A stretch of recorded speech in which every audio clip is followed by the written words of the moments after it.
As you know नागपुरियंस, Nagpur को winter capital of Maharashtra भी कहा जाता है। नागपुर में हर साल के जैसे विंटर असेंबली का सेशन जो है वो स्टार्ट होने वाला है और इसी की तैयारी हमारे नागपुर सिटी में बहुत ही जोरों शोरों से स्टार्ट हो गई है।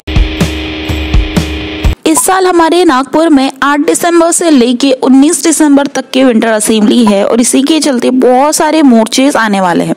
अब ये पूरा ही एरिया जो है वो सिक्योरिटी टाइट किया गया है। आइए मैं आपको दिखा देती हूँ हमारे सदर साइड से LIC की ओर और बिशप कॉटन से ये पूरा प्रीमाइसेस।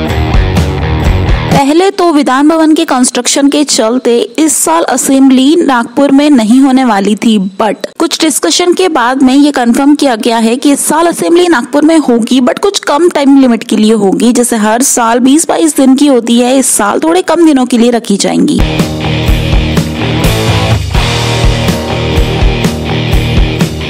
फिलहाल मैं बिशप कॉटन स्कूल के पीछे साइड में हूँ और ये पूरा जायका मोटर्स का एरिया है। यहाँ पे ये रोड जो है वो असेंबली के टाइम पे क्लोज होता है और पूरा ट्रैफिक जो है वो डाइवर्ट किया जाता है।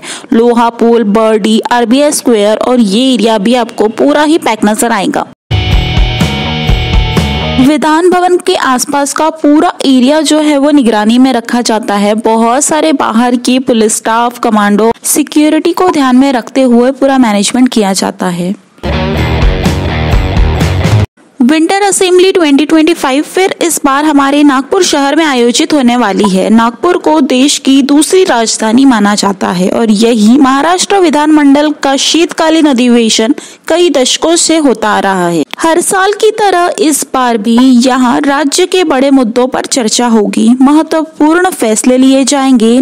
नागपुर में असेंबली होने का मुख्य कारण इसकी राजनीतिक और प्रशासनिक अहमियत है, जो इसे राज्य का नीति निर्माण प्रक्रिया का एक महत्वपूर्ण केंद्र बनाती है। विधान भवन का हाफ पोर्शन कवर करने के बाद में फिलहाल मैं बैक साइड के गेट पे आ गई हूँ और यहाँ पे आप भवन, स्कूल, साथ ही में सेंट्रल म्यूजियम देख सकते हो। यहाँ पे ये एरिया जो है वो फुल्ली कवर्ड हो गया है क्योंकि असेंबली में आने वाले सारे ही मोर्चे को यहीं पे देखने मिलते हैं। ये पूरा एरिया आपको RBI स्क्वायर की ओर ले जाता है, जहाँ पे मेन सेंटर ऑफ अट्रैक्शन इस असेंबली के चलते देखने मिलता है।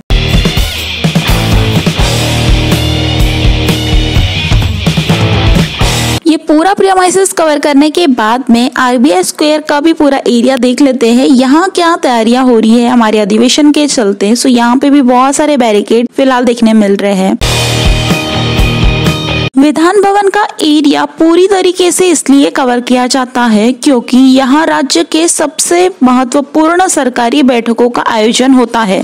शीतकालीन अधिवेशन के दौरान मंत्री, विधायक और अधिकारी बड़ी संख्या में आते जाते हैं, इसलिए सुरक्षा को हाई लेवल पर रखा जाता है। पब्लिक मूवमेंट कम करने, भीड़ को कंट्रोल करने और किसी भी तरह की सुरक्षा समस्याएं से बचने के लिए पुलिस पूरे इलाके में बैरिकेड्स करती है। इससे ट्रैफिक सुचारू रहता है, VIP मूवमेंट बिना रुकावट के हो पाता है और पूरा सेशन जो है वो सुरक्षित तरीके से चल सकता है।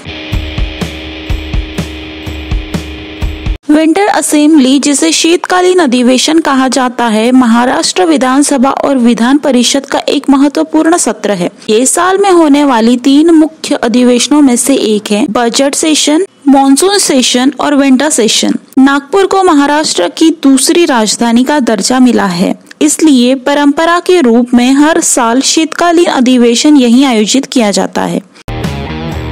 यह कई दशकों से पुरानी परंपरा है जो राज्य के विभाजन पुनर्गठन के समय से चली आ रही है। राज्य सरकार और विपक्ष महत्वपूर्ण मुद्दों पर चर्चा करते हैं। कानून, नीतियां, बजट से जुड़े फैसले, राज्य भर की समस्याओं पर बात होती है। कई बड़े निर्णय यही सेशन में लिए जाते हैं, इसलिए यह राजनीतिक रूप से बहुत ही महत्वपूर्ण माना जाता है। मीडिया, अधिकारी, सुरक्षा बल सभी की भारी मौजूदगी रहती है।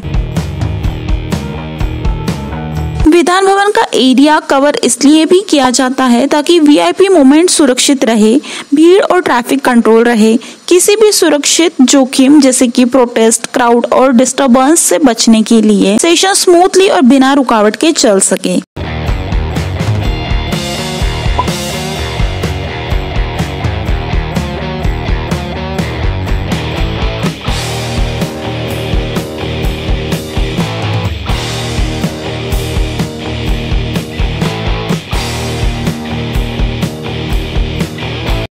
सो हमारे नागपुर में 8 दिसंबर से ये जो अधिवेशन है वो स्टार्ट हो रहा है। That's it for this video. I hope so friends आपको ये वीडियो इन्फॉर्मेटिव लगा हो। अभी तक के आपने अगर यहाँ तक के वीडियो देख लिया है तो प्लीज वीडियो को लाइक कर लो और चैनल को सब्सक्राइब कर लो। नागपुर सिटी से जुड़ी ऐसे ही अपडेट्स आपको इस चैनल पे मिलते रहती है। See you soon on the next video. और प्लीज आपको नेक्स्ट वीडियो कहाँ का देखना है मुझे कॉमेंट सेक्शन में मेंशन करो।